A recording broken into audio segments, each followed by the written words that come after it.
Nuuspod, die tuiste vir Afrikaanse stories agter die nuus. Goeiemôre, baie welkom by Nuuspod en ons gesels met die burgemeesters van die metro's vandag na die verrassende wendings wat die afgelope tyd plaasgevind het. Tshwane nie so 'n groot verrassing nie, maar hier is Randall Williams homself vir ons te vertel wat in Tshwane gebeur het. Good morning, Randall Williams. You are the new mayor of Tshwane again. Yes, good morning and good morning to your listeners. Yes, indeed. What happened in Tshwane was you saw a trend starting on Monday and continuing Tuesday morning. Monday in Ekurhuleni and Joburg, the AXN-SA and EFF voted for the DA candidate.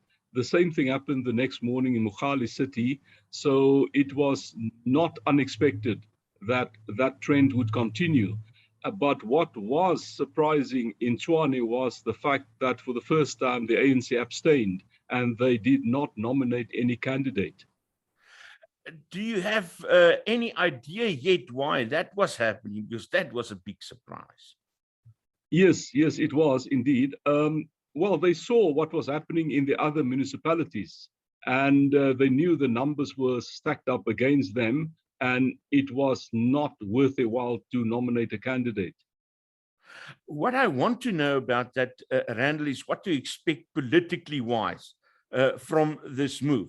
You are governing over an unstable metro, to put it mildly. You have seen what happened in the past 5 years. What does it mean for the next 5 years? Have you thought about that yet? Yeah, look, before coming to that, if you look at the 12 months before the elections, we had a stable government in the city of Tshwane, despite the fact that I was leading a minority government. Council took place every time that it was called for, and we always proceeded as normally. So parties learned to work together the previous 12 months. Going forward, we're hoping to still conclude a majority coalition in Tshwane. Now, the 2 weeks that were given to us in terms of legislation, that is far too short. If you look at, I refer to the German experience, they've been running coalition governments since the late 1940s. And yesterday, it seems there will be a new Chancellor, Chancellor Scholz. His party got the largest portion of the vote, but they did not have majority. So it took them 2 months to put a coalition government together. Here in South Africa, we've only had 2 weeks. So I think going forward, we will need to amend our legislation to give parties more time to put a coalition government together. So having said that, coalition negotiations are still continuing.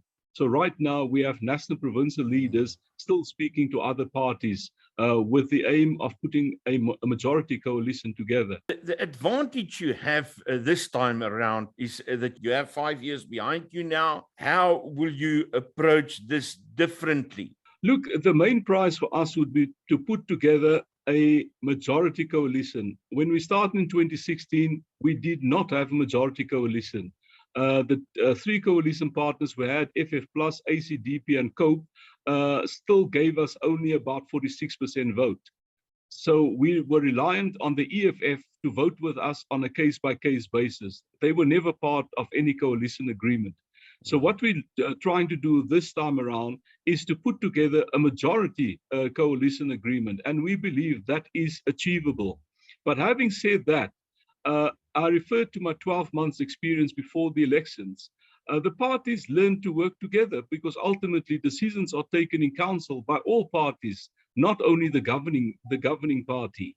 So we largely put the interests of the residents first, the previous 12 months before the elections. I want to go to Herman Mashaba and his Action SA, saying that he helped the DA in Johannesburg and in Tshwane and Ekurhuleni, and claiming that you, the DA, will now have to humble yourself and just get the EFF in. What is your stance on that? Look, like I said, the coalition negotiations are being handled by the provincial and national leadership. And they said that the door is open to all political parties except the EFF and ANC. So they will be speaking to Action SA, but not to the EFF. Randall, and then just looking at the future of Tshwane, you inherited quite a lot of problems from the ANC taking over in 2016. A lot of those problems are not yet solved. Going into the next 5 years, how are you going to improve on service delivery?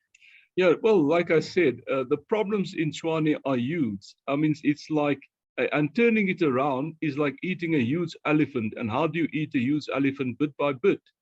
And so what I've done is I've taken an approach that involves evidence-based and data-driven decisions.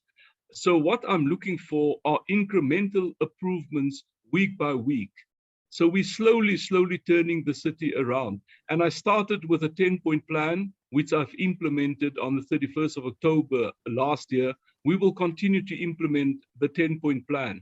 And the 10-point plan revolves largely around the finances of the city, the delivery of basic services, and also investment in infrastructure. The DA have been accused of not giving attention there in the northern parts of Pretoria, Rooiwal. I wanted to say Rooigrond now, but it's Rooiwal. Is that a problem fixed yet? Look, when we got into office in 2016, we were aware of the Hammanskraal water issues because it was first raised in council in 2004 already. So immediately we put a plan in place. Now, the problems at Hammanskraal are twofold. The first one was the Themba water treatment plant, and the second one was the Rooiwal wastewater treatment plant. Both of these plants were very old, and they had insufficient capacity to do the work that they were supposed to do.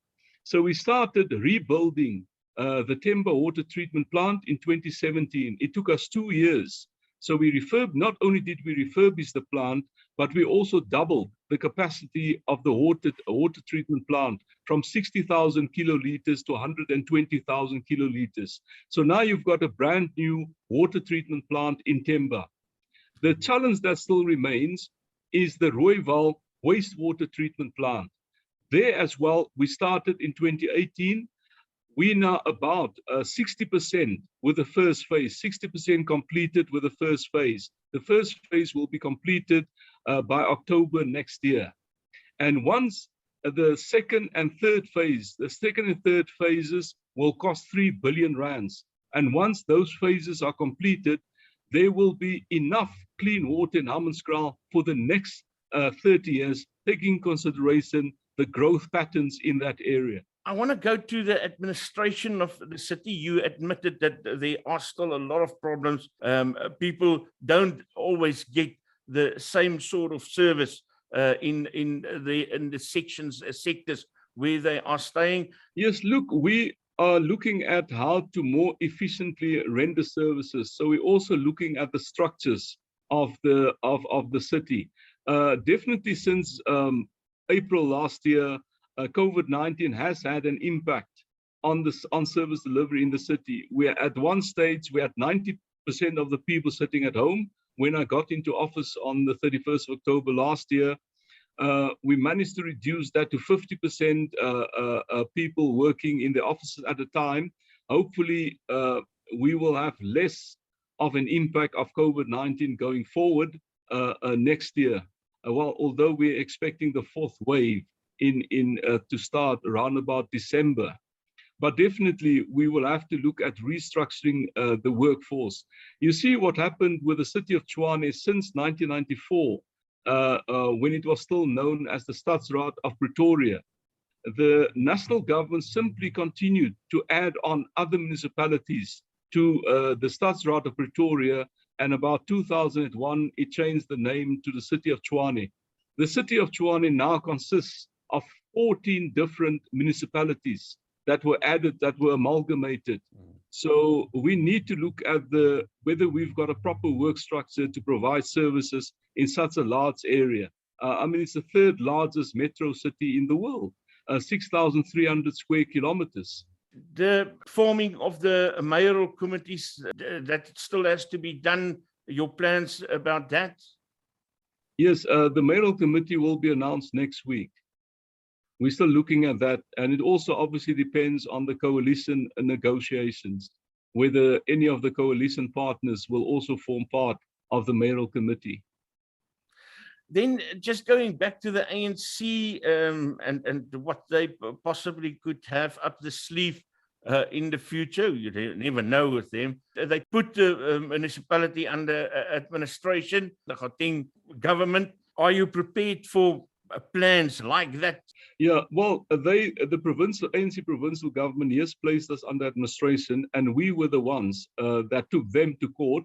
And we won in court. And at the end of the day, we got a constitutional court judgment. The constitutional court judgment was very in-depth about the relationship between the different spheres of government.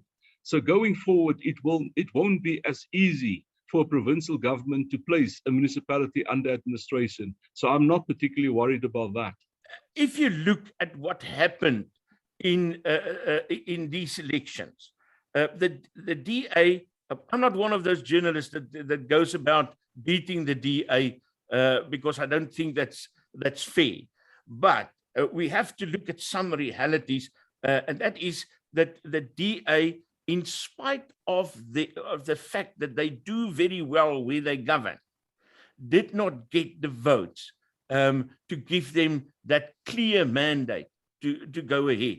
I'm looking at a place like Modimolle Mokgopong, where Marlene van Staden did brilliant work, and we don't know what's going to happen there. Even Tshwane, even Johannesburg, where they had a stint, they didn't get that mandate from the voters. What will the DA do taking this into account? Look, yes, it has been a struggle that despite the fact some of the municipalities have been well run, we haven't been able to get the vote out.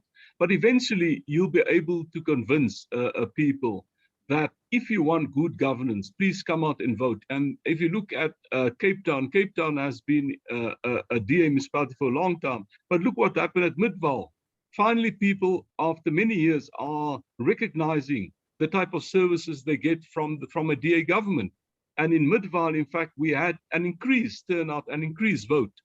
And we hope that that is the type of trend we will see going forward.